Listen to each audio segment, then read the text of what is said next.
Hello, it's June and it's happy Pride Day and a very happy Pride month. And on this incredible occasion of happy Pride month, my YouTube video, my YouTube channel definitely deserves uh, at least one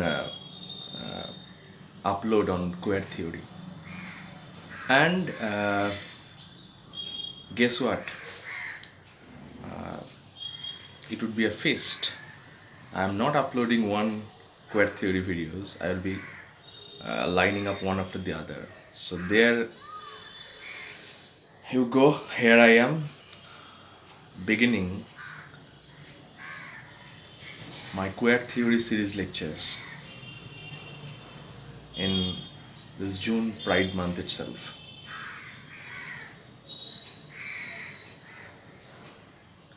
And when we talk about Pride month, when we talk about June, when we talk about Juneteenth, and when we talk about queer theory, masculinity studies, GLBTQ movements, we have to remember one basic thing, that is, gender is not a noun, gender is a verb,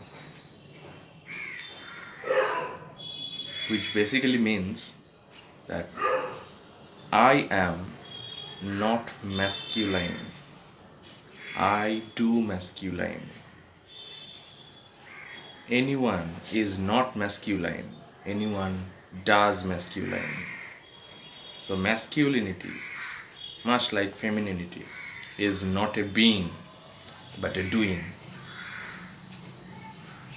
Often I come across people saying, ও তো ছেলে, ও তো মেয়ে, আমি তো ছেলে, আমি তো মেয়ে.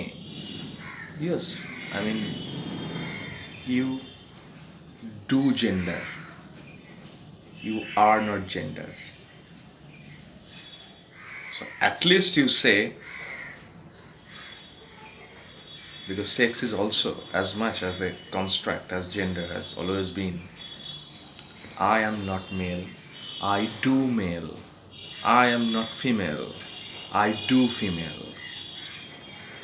Masculinity, femininity is not at all a being, it is a doing.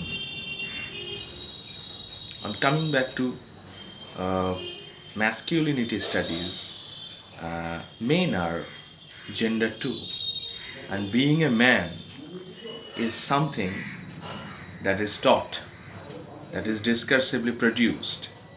And what is queer theory then? Queer theory is a repercussions of feminism.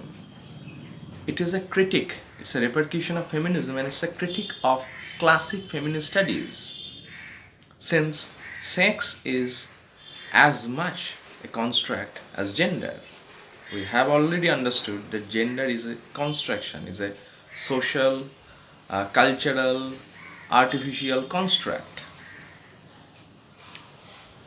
Now the thing is that sex is as much a social construct, cultural construct, as gender has always already been. Now, when we talk about homo hetero binary, this homosexuality and this heterosexuality binarization, this spy tune between homosexuality and heterosexuality is resolved in queer theory. It is resolved in queer theory. And how does queer theory resolve it? It resolves through its fluidity, through its undecidability, through its liquidity, through its refusal against any sort of normativity. And so queer is a continuum. Yes, it is a continuum which is any sexuality that is not heteronormative. And heteronormativity therefore often exudes homophobia. And no wonder the terminology of homosexuality had to be invented earlier, and heterosexuality as a terminology, as a discourse, came later, because unless you produce the discourse of disease and illness and madness, how would you diagnose, how would you underline, how would you name, how would you categorize the shusto, the normal? So obviously it takes us back to Foucault's post-structuralist readings, madness, civilization, and everything, epistemological violence, and everything. Let's not get there.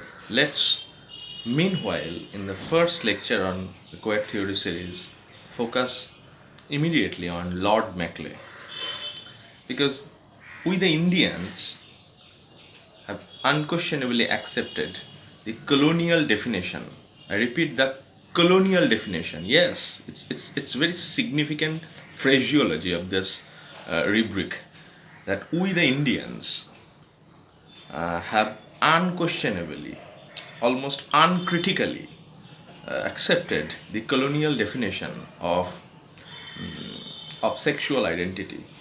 And what is that unquestioned, accepted sexual identity? Come on, the grand narrative of heteronormativity.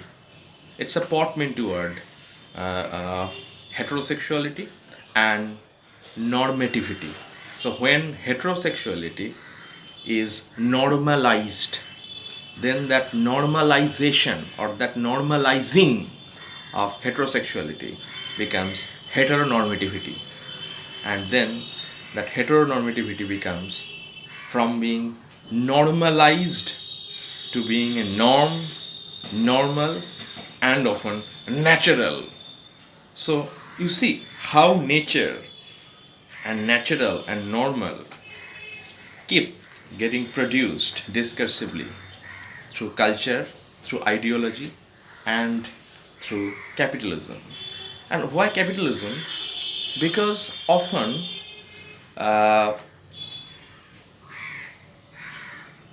let's go back to the 18th century England.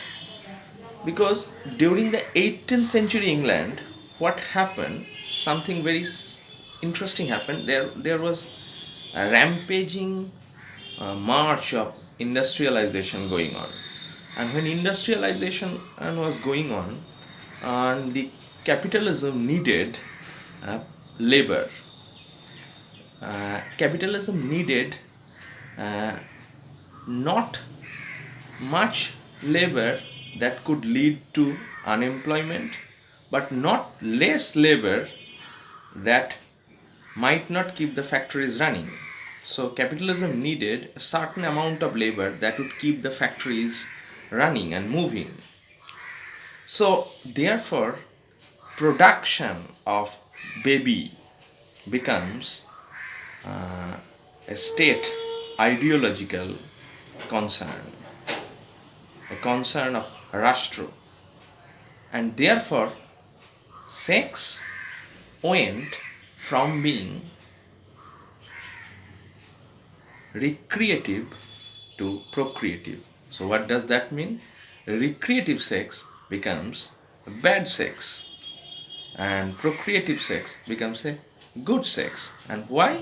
Because sex for pleasure is not legal, because that won't produce babies, and obviously that would lead to lack of laborers in the factories. So recreational sex got banned, criminalized, and ideologically attended to, and procreational sex becomes normalized, naturalized, and legalized. And that's why homosexuality as a term had to be invented as a discourse of disease, so that this underlining or this underpinning or categorization of procreational sex from recreational sex and recreational sex from procreational sex could even take place. And therefore, sex is not pleasure. It's not, as Foucault would call, ars erotica. Sex has become a duty, a national responsibility, a patriotic responsibility. So, therefore, sex has become a national duty. So, when you are participating in marriage, you're participating in procreational sexuality that would lead to production of babies, which would lead to supply of labors in factories. That kind of sex is important for bourgeois capitalistic national economy. And this is where sex becomes a national concern and the subjects are being taught to indulge in sex only procreationally but never recreationally. And this is where something very funny started happening in the 19th century. But we'll get back to 19th century. We'll get back to Foucault and Foucault's discourse analysis of 18th and 19th centuries, somewhere in the later series of queer theory culture or lectures. Now, Judith Butler is not particularly happy with feminism. Yes. And gender travel critiques this colonial feminism, almost a, what is a colonial, or should I say, use the classical feminism. And so, she, alongside 1990s feminists, tries to expand feminism to areas that have been inaccessible so far.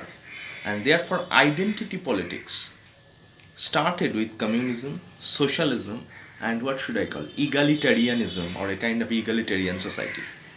Now, working class realized they have to fight out their rights, and they discursively rose to eminence. And understandably, feminism got discursive support of leftist identity politics.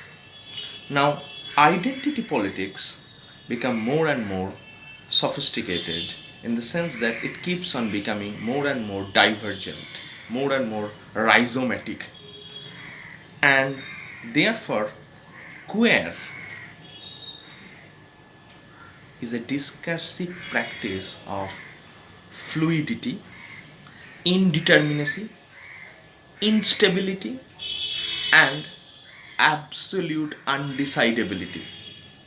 Yes, so queer is anything that celebrates change and multiplicities.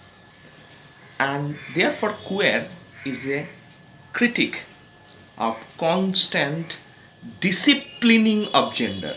Therefore, queer is a critic of persistent disciplining of gender and gender ontologies and gender identities and gender stereotypes. And obviously it takes us back to Michel Foucault's Discipline and Punish, Michel Foucault's book Discipline and Punish. But that's for some other uploads later on. And so Judith Butler, what is she doing? She is deconstructing these stable gender constructs, both sex and gender. For stability is dependent on presumed, presupposed, precoded notion of sex, gender and desire.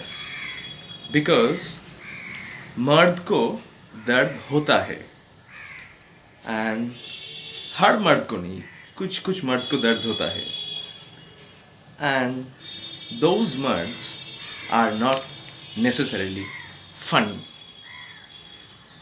Now this might be a very good introduction for Sam Salvador's Funny Boy. We'll surely meet again with lots of fun, funniness, and the discourse of being funny and how fun is produced both through heteronormativity and through homophobia, which is hand in gloves with capitalism. Thank you, and very happy Pride June month. See you again. Stay home, stay safe, take care.